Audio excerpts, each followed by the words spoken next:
And we got a friend in common, actually. You're good pals with Jokey, right?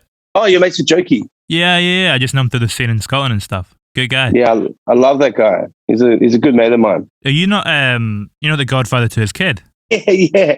He asked me if I could be, and we decided the Southern Hemisphere godfather to his kid, which I thought was nice. Yeah, it's sweet. Because I'm obviously, I was living in Edinburgh for a while, and we became really good friends. And I haven't met Connell yet, but I'm really excited to meet him. When was the last time you were over here? Been a wee while. It would have been. Well, we didn't go to Scotland, but for the Brixton Academy gig. Which would have been start of last March? Yes, which was March the 6th. And it seems like it was a lot of people's last gig. Yeah, it feels like I was away for the calm before the storm, but I imagine it was chaos. The chaos before the storm. Yeah, it was an amazing show for us, and like such a great venue, and to sell it down, and the fact that we were able to release so we recorded the show, and we had some video footage to it and stuff, and released a live at Brixton record, which was a pretty amazing and special thing to have, not only because it was the last show before Brixton, so before COVID, but I guess in this crazy year where you can't be playing live shows, which is like the main way that a band would market themselves, we were able to release a live album, which was kind of super special and get people excited for live music again. I mean, you're speaking about the videos there as well. When you watch them back, you kind of get the sense of it being a moment, like a culmination of a series of things. You get that feeling from it. If we look back to, like, say, Hell's End, what had you learned in the period between that and Brixton as both a musician and a person that allowed you to get to that point? It's funny with the whole, when Hell's End came out in our first EP, I was maybe 23 years old, still pretty young, not crazy young, but still pretty young. And I'm 31 now. So it's been a journey. I guess like any part of life, you pick up, it's all the little increments and little things you learn along the way. I'll tell you one thing, we don't drink as much before shows anymore. There was a few disasters early on, but you can kind of do that a little bit when you're only playing in front of 75 to 100 people, but when you've got 5,000 people, or, we're about to set our Ali Pally, which is 10,000 people, there's a lot more on the line. And I'm glad that we got that out of our system early, because we all take it super seriously now before gigs. And, and even the fact that the set, is probably 75 minutes now, or even longer after an encore. You lost stamina. Yeah. Well, I tell you what, I played it when we played the other day. I was like, I definitely wasn't gig fit. I was like exhausted after it, just having to just concentrating so much. What's the last conversation before you go on stage at a show like Brixton? What's the kind of atmosphere? What's the vibe?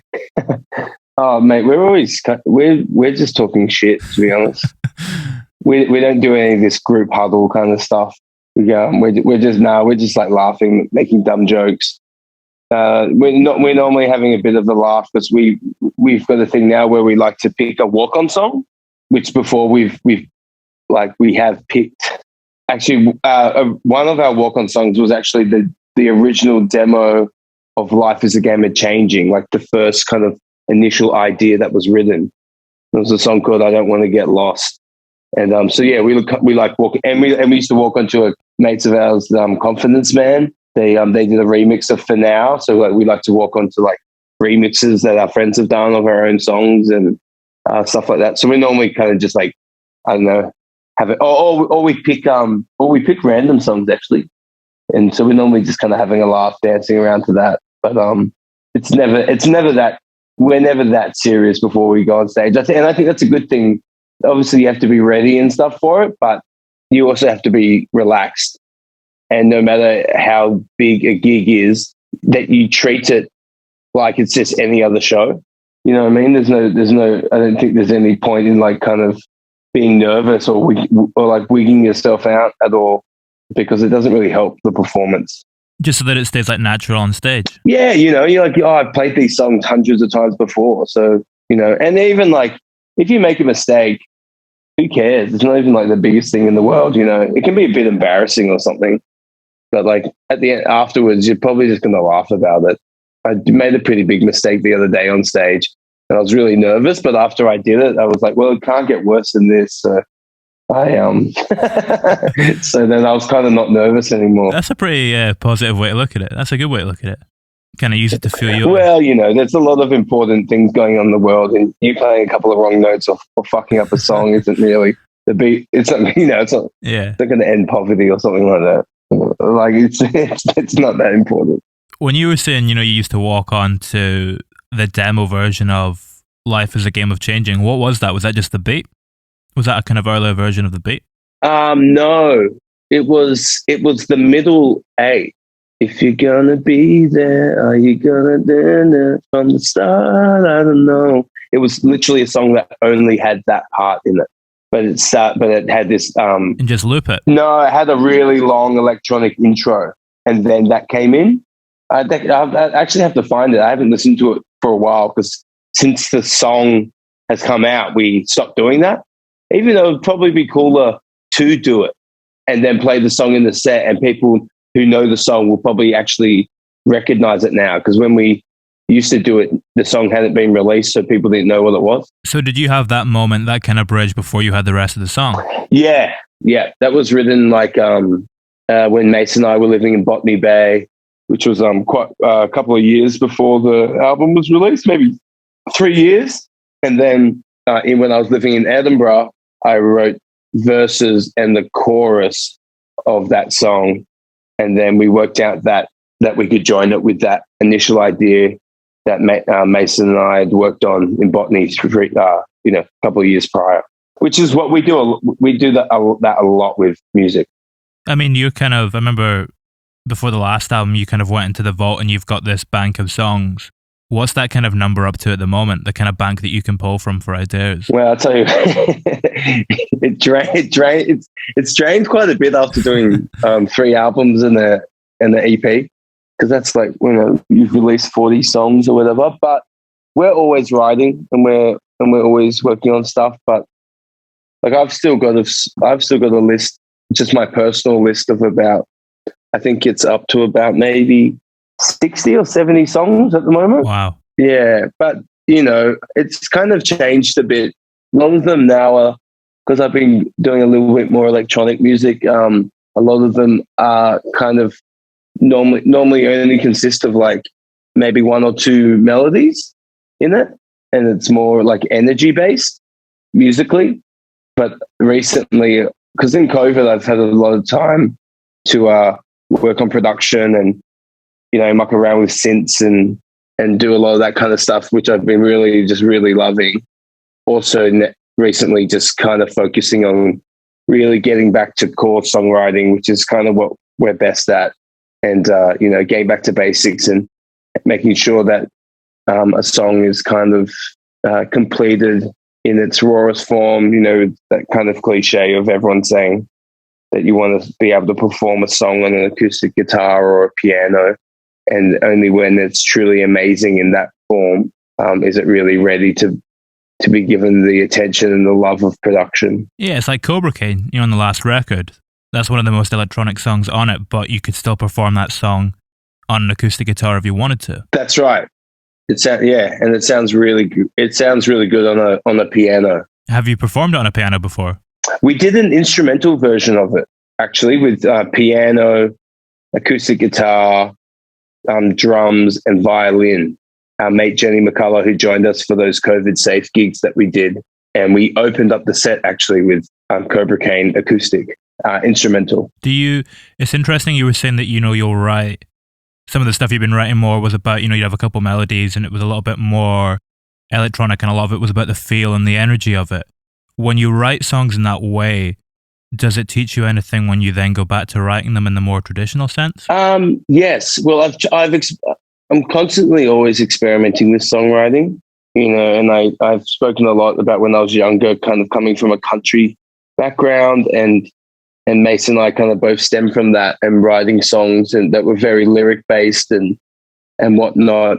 But one thing I've been trying to do, I guess, which is fun that you can do with the electronic stuff, but it doesn't always work, or you have to is, so I'll finish saying, I do this, I tangent, but is that you can write songs in their electronic format with just one or two ideas and the big energy that beats and production bring, which can really, really, really be helpful for bringing an energy and what type of melody you're going to write to a song. If you've already got like a reverb kind of high intensity electronic beat or something like that going on with a kind of pulsing synth bass line or something, and you're like, okay, I'm in this mood, so this is, you're not going to write a country song over that, which is interesting. And then if you write maybe 5 or 6 of songs that maybe have a similar energy, it is very easy to grab the stems and join lots of those songs. But what I've been doing is joining those songs. I've just was working on this song with the guys on the weekend where it was like 3 songs that I've joined, but it didn't work as well as I wanted to for it to sound cohesive. So what we've done is we've taken the melodies, which are really great melodies, but brought them down to just the piano and voice and kind of brought it into a more Beatles-esque vibe, which is such a crazy way of writing. To be honest, it's not the best way of writing. I'm kind of working that out, but it is interesting, and you do come up with a combination of melodies that you probably wouldn't normally get to, especially when they've stemmed from like high intensity electronic music and then make their way back into a piano ballad. I think I remember reading an interview with the Pet Shop Boys once, I believe, and they spoke about that, where they believe that if it's a truly great melody, you can strip it back to just the vocal and one instrument, and that's how you can really get a sense of whether it's going to work before you bring in all the electronic stuff. You're kind of just doing it in reverse a little bit. Yes, that's right. But I'm realizing now, and I've heard other producers say it, and some really big producers who talk about they won't even touch a computer until they know that the song is amazing. They won't even give it that energy of production, which I have kind of done in reverse. But I've also learnt a lot along the way because I've always been so songwriter based, and I've learnt a lot, and I want to move into production into the future. So I guess it was a part of my skills, personally, that I kind of needed to work on, and I'm glad I have, because I haven't forgotten how to write a song. How, and you said you had those 3 ideas that you joined together. When it comes down to them individually, when you're writing them for the first time, will you try and complete the idea? Will you try and have the full thought come out, or will you come back to it over various sessions? You definitely a lot of the ideas, so this is the way the 3 of us normally work. We will bring these ideas to a session, whether I'm obviously just talking about my personal experience, but it is similar for all of us. So if Mason has a song that has 2 or 3 ideas in it, but maybe isn't completely finished, or Tommy has voice memos or basically songs at the same vibe, and then we all come together and really go under the microscope then with it.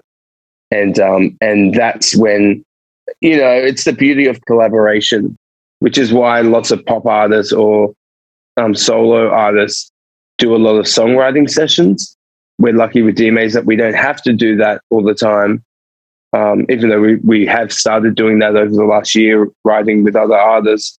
It's not necessarily for Dma'S, but we we have our own collaboration within the band, and it's a really unique and beautiful thing. When you go into those sessions, and you're writing with other people, do you learn different things about your own process? Oh yeah, every time. And when you're working with different singers and people who write different genres of music, it's a really amazing experience. I had one of those sessions recently with a dance producer called What So Not. It stemmed as just a session that him and I were working on, and then we got Tommy in to sing, and then Tommy brought some parts, and then we got Mason to bring his parts in, and now we're releasing it tomorrow, actually, which is super exciting. And it's kind of got a bit of the Prodigy, I guess, esque kind of stuff in it. Yeah. Nice. You're a big Streets guy as well, aren't you? Oh, Tommy is. Oh, Tommy is, okay. Yeah, I'm more of a Underworld Chemical Brothers kind of lad. I think, did you ever come on to Underworld when you were playing in Scotland, like Nux, Born Slippy? Oh, no, I don't think so. No. But I do remember, I remember watching them after we played, what's that festival? Lowlands Festival in Holland. And that's when I first saw them live. And that was kind of one of the first moments when I decided that I wanted to learn and get into, more electronic side of production. Do you think about that music differently after you see it live? Because it can be such like a clubby type thing. Oh, yeah. I didn't really, I would try and listen to lots of, and also there's lots of different types of electronic music. I'm not particularly a huge fan of like particularly housey stuff. I don't mind it. Like I like some deep house and like stuff like that. But there's definitely particular genres that I prefer, and lots of the underworld kind of ravey stuff I really, really dig. It's interesting to think about, we're talking there about the live again, when it comes back to Brixton. When was it? I mean, when you listen back to that live record or you watch the videos from it, does it kind of spark memories that you otherwise wouldn't have had? Like, does it remind you of things that you wouldn't have if you didn't have it recorded in such a way? Well, yeah. I guess mainly in the sense of there was maybe a part of us that was starting to take for granted live touring, particularly our gigs in the UK. Not that we were taking it for granted, they were obviously always super special, but I just like any job, you kind of get a bit fatigued, and we're a pretty hard touring band. We kind of hadn't really stopped for maybe 5 or 6 years touring, and we'd been consistently releasing records on the 2-year cycle, which kind of only gives you a couple of months off before you release your next record. And I will never take that for granted again after COVID, because watching those gigs and the energy and playing live and stuff like that, it's you realize how important. I think lots of people. I've spoken to a lot of musicians like this, because you can touring can be pretty hectic and hard on when you're missing your family and your relationships and stuff like that. But yeah, it's also your main form of income, and there's those really special moments, and I just can't wait to have them again in the UK. In particular, because the crowds are so good over there for us. Do you think you would have come to that realization anyway had COVID not happened? I think so. I think as I'm maturing and growing up, I definitely appreciate them a lot more. I guess it's easy when you're a bit younger and life feels like it's going really fast, and do you know what I mean? And you don't really stop and think about that. But as you kind of mature a little bit more, you realize how special those kind of moments are, and you stop taking bits for granted, I think, naturally. Are you a bit, once you have that revelation, are you a little bit more in the moment too? Are you able to kind of take stock of them while they're happening rather than just afterwards? Oh, yeah. I'm much more in the moment. Yeah. With kind of everything that I do, not just music stuff, just even watching a band, because I bet a lot of people didn't think that maybe Dma'S was going to be their last gig for such a long time when they were watching that. And yeah, I definitely think about that a bit. And I think about it when I'm in sessions writing with people, and all facets of my life. I guess that's the thing of COVID, is it's allowed people to stop and slow down and rethink some facets of their life that may have otherwise been rushing by them. I mean, did Edinburgh do a similar thing for you when you moved there? When you kind of completely changed your surroundings in that way? Yeah. Yeah. Well, my partner Hayley and I, we like to do that quite a bit. She's a songwriter as well, and I feel like it's really good to move where you live and to meet new people, and because I think it's really conducive to perspective, and which helps you with your songwriting, I think. Had you lived in Melbourne before as well? You're saying you just moved there? Not really. I was here for a couple of months before I moved to Edinburgh. But no, I've always lived in Sydney. So, and then after we came back from Edinburgh, we were kind of like, we're not really ready to go back to Sydney yet. So I've moved to Melbourne here, and I don't think we're going to go back. I think Melbourne's a pretty. Have you ever been? No, I've never had the privilege of going to Australia. So far away. It's like other side of the world from here. yeah, it's pretty crazy. But it's a pretty amazing city. I would kind of imagine I'd compare Melbourne and Sydney to maybe Glasgow and Edinburgh. Okay. As in they're just two great cities, but I guess Sydney is a little bit. It's like the tourist hub. it's aesthetically very beautiful, but it's a little more boring and corporate and money driven, where like a Glasgow and Melbourne has, you know, amazing live music and bars and stuff, and it's a bit more grungy and, you know, it's a bit more lively and something a little bit more raw about it. Yeah, that's right. And it breeds creativity. It's also, it gets bloody cold down here. Obviously not compared to Scotland cold, but Australia, it gets like Australia cold down here, you know, in the winter. How cold is Australia cold? Oh, like, Haley, how cold does it get here in winter? You reckon? 6? Lower than 6. That's pretty cold, to be fair. Yeah. Yeah, I reckon probably down to 4, maybe. Man. I reckon it could. Maybe not during the day, but at night. But either way, it's cold enough, and it keeps people indoors, and I think that breeds creativity, you know, as opposed to hanging out doing sit-ups on Bondi Beach or some shit. Well, boredom always breeds creativity, doesn't it? Yeah, that's right. That was like you were saying, what was the pub you used to stay above a few years back? We were speaking about it at the start. Oh, we used to be near the Lord Gladstone. Yeah, I mean, was it? Was that the one that was kind of slightly out of town? Oh, sorry, no, that was the Botany Bay Hotel. Yeah, was that kind of a similar thing when you were there, when you kind of a little bit further out the city? You know, where you're sitting there about, you kind of just stay indoors and write songs. Yeah, that was actually. I remember doing like the Time and Money demo there, and a lot of songs actually. Maybe even like the first Cobra, not the first Cobra Cane, but a version. We tried to do Cobra Cane on our first album actually, and it really didn't come into fruition until The Glow, which is pretty funny. But yeah, that was a similar vibe. Also, we didn't have that much money back then, and I was living with Mason, and we were lucky enough because we were mates with the chef, and there was a new pub, and he had all these vouchers that they were handing out to people around the area where you come in just to get people into the pub, and you get a $5 meal, which is like, you know, what's that, like pretty much £2.50 for a pub meal. Wow. Like a big chicken schnitzel or something. Anyway, it was like just trying to get people into the pub. Anyway, he gave us like 100 of them.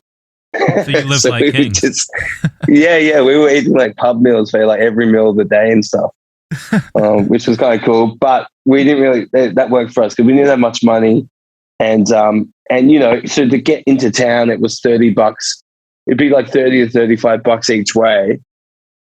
So you'd already spend $60 before you'd even get into the pub, you know. So we definitely just spent a lot of time there. Oh, and we lived above a pub. So how long after you moved to Melbourne do you start to see it in your songwriting and start to see it impact your creativity? Oh, straight away. Straight away, wow. Yeah, straight away, I reckon. The first 2 months that we were here, the song hasn't been released yet, but it's called, there's a song called We Are Midnight, which was like I wrote pretty much straight away as I moved down here. And same with Edinburgh.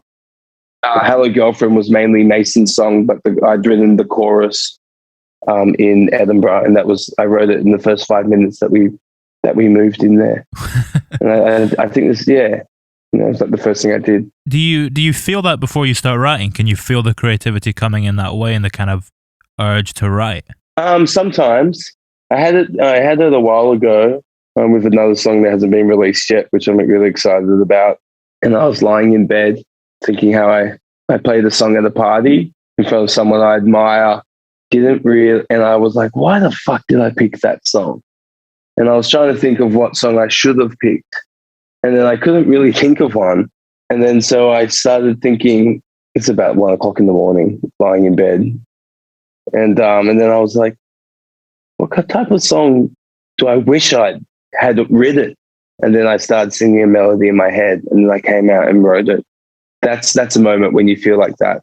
But I don't get them as often now because I've kind of fallen into a bit of a 9 to 5 format with songwriting. That's discipline though. Like if you sit down 9 to 5 every day, you're guaranteed to have ideas. That's right. Do the ideas differ in any way though when you like compare them to the ones that just come out randomly at like 1 a.m? Yeah, they do. Well, those ones, like the one I was referring to before, you normally finish most of the song there and then. Where a lot of the 9 to 5 ones they kind of take a little bit longer for me sometimes, but they're normally not as good. I have noticed that with an idea, if it doesn't start flowing really instantly, there's a reason for it. No, that's not completely true. There's been heaps of ideas that we've resurrected. They're really great melodies, but they just haven't found a proper home yet. Do they get resurrected when you take them into the band, though? Or is it maybe like when you get the other guys involved, they kind of get re-energized a little bit, or they're able to add their own spin on it? That's exactly it. Particularly when Tommy starts singing it. One thing, and we kind of all do this together. But we'll bring an idea through, and Mason will alter a melody, but also he loves altering. He's really great with chords, so can put some really different cool chord combinations forward to songs. And as soon as Tommy starts singing a song, he naturally just puts his own energy onto it, and his own kind of vibe.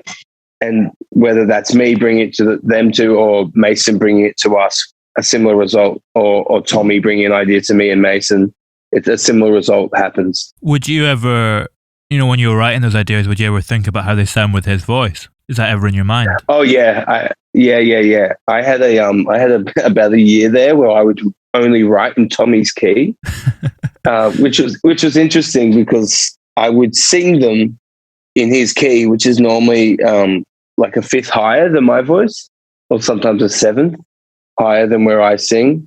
It kind of worked for me sometimes, except for when I'd have to send the demo over. Though I started using auto-tune on my demo, which helps a bit more getting the idea across. But yeah, so if you hear my voice and I sound like a dying cat because I'm singing completely out of my range, and then some people hear them and go, I don't know if that's a good song, Johnny. And then Tommy sings it, and then they realize that there's something special actually in there. But I've tried to stop that a bit. I've tried to go back to just writing in my key and then transposing. I mean, again, is there a difference in the ideas when you're approaching it with that framework in mind, that you're going to write a song in this key, when you're putting that limitation on yourself? Yeah. Well, like I was saying before, I just think it's really important to keep, to try stuff like that. And, to try and write songs too low for you or too high for you, or, and especially, sorry, I take that back. It's mainly if you're writing for another singer. If you're writing, obviously, if I was the singer in the band, I obviously wouldn't do that. Actually, that's not true either. I take that back, because you could write a melody that you wouldn't normally write because you're singing too high for yourself, and it would actually become quite unique. And then you realize that it's too high for yourself, so you bring it down a fifth or a tone or whatever like that, and then it probably could still come into its own light. And there's someone as well, when you're just reaching for it and you it's just out with your reach and you're kind of just getting your fingertips on it. You hear that, I think, a little bit sometimes. Like that feeling, like that excitement. Yeah, 100%. 100%. It's a funny one. You were saying you were going into those writing sessions with other people. Are you ever writing for their voice again? Like in the same way that you think about Tommy's voice, will you think about someone else's voice when you're in those sessions? Oh, yeah, definitely. Yeah, I try, and one thing I've been doing a lot actually, and I think I used to do naturally when I was a kid, but I've been doing a lot, is I imagine the person being on stage and singing it to a crowd. So like, I know, like, it's safe. Just so you can get the feeling of it. Yeah. Yeah. Like I would imagine, like, if we're playing a song and like you're playing the chords for the intro, and then it hits a part, and then like I'd imagine kind of Tommy singing it to a festival or something like that, and imagine myself being in the crowd, and what would I want to hear if I was in the crowd watching a band, and what note would I want to hear come out, or that kind of thing. And I've been doing that quite a bit with artists, and if they're different type of artists, if I imagine being in the crowd watching them and going, what would blow me away right now? What type of melody or what kind of energy? Would you ever do that when you're constructing a beat as well? Oh yeah, 100%. 100%. Lots of beats that I kind of make, I imagine them as like a walk-on song, or as if a set was a DMA set was opening and all the lights were down, and then a crazy electronic beat kind of came on, or something like that. What does that kind of influence more? Does it influence the textures or the structure of it? like the arrangement? No, it just sets the tone of the energy of basically the biggest part of the song. It's what I find.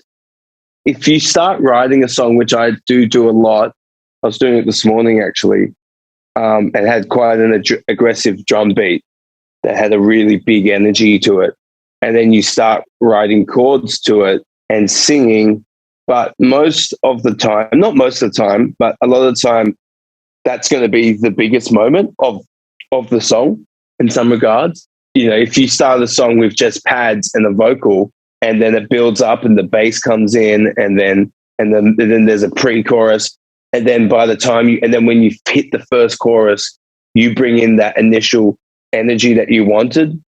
That's going to be the same emotion that I guess the listener's feeling or hearing as you had when you were making it.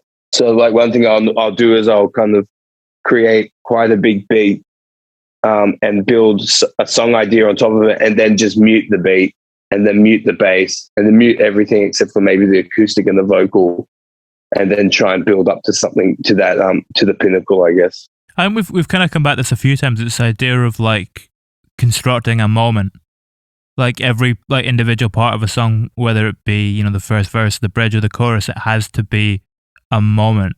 At what point do you start thinking about the role the individual moments play in the song overall, or even playing the record overall? I think some songs I think about moments.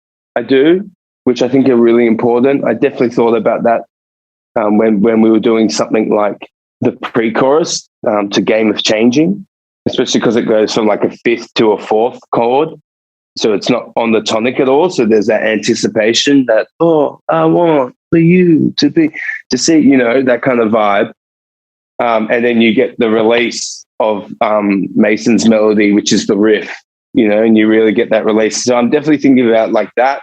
But then I won't be thinking about that really writing a song like Step Up the Morphine. Then when I first played Step Up the Morphine to Tommy, and then I had that chord change where it says, sometimes I wonder why we bother at all. He'll be the one. Tommy's really good with that. Going, that's a moment. Like we need to make that a thing. And he was the one who kind of picked that point out and highlighted it in that song. And he's got a really great ear for that. Then once again, it just comes back to the three of us collaborating, I guess. What happens after he points that out? Where does it go from there? And then we try and structure, I guess, the other parts to kind of flow into that moment. Where the lyrics started, that's a big thing of coming back to is, and I guess they are moments in themselves, but having really great lyrics can push a song along so much further. Like it doesn't even have to be the craziest melody, you know, which I think a lot of people forget, is that they're always trying to think of writing really big melodies, but sometimes a melody doesn't even have to really move at all if the lyrics are brilliant. Yeah. You need both though. You can't have one without the other. That's right. And well, you can, but it, you know, maybe people won't like it as much. Or, you know, which happens a lot. I do it all the time, which isn't good. And that's why when you do pre-production and you get into the nitty-gritty of your song before it's released, you should have thought about all these parts, I think. When you're writing a song lyrically, is it a case of, will each line inspire the one that follows? Does it kind of take on a momentum like that, or do they kind of come sporadically? Depends how strong the idea is, I think.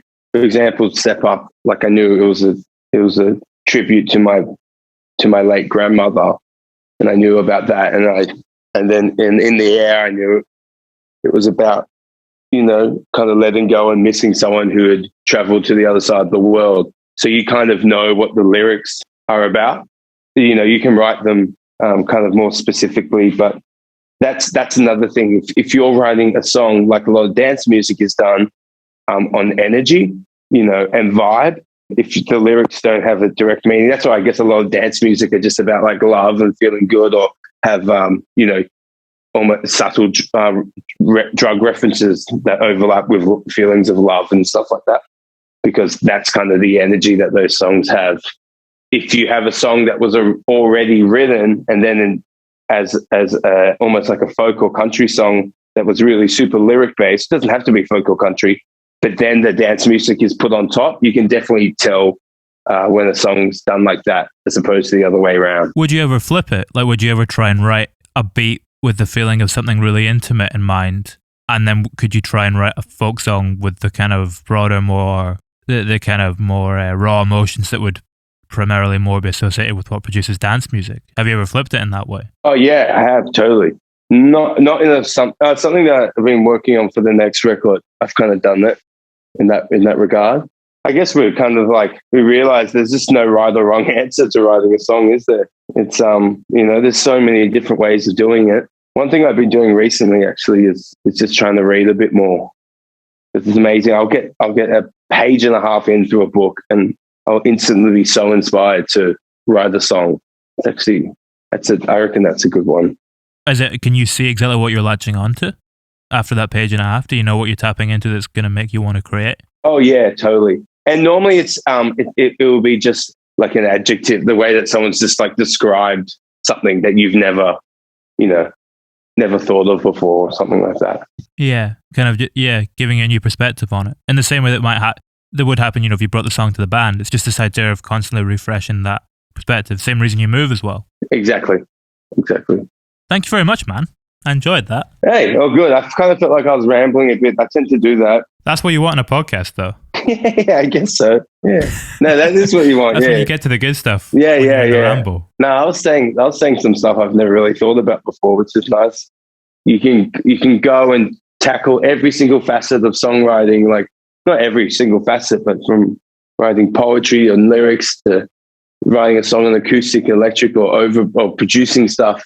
You know what I mean? You can start at different points, but at the end, by the time the track's finished, they're all those parts are super important.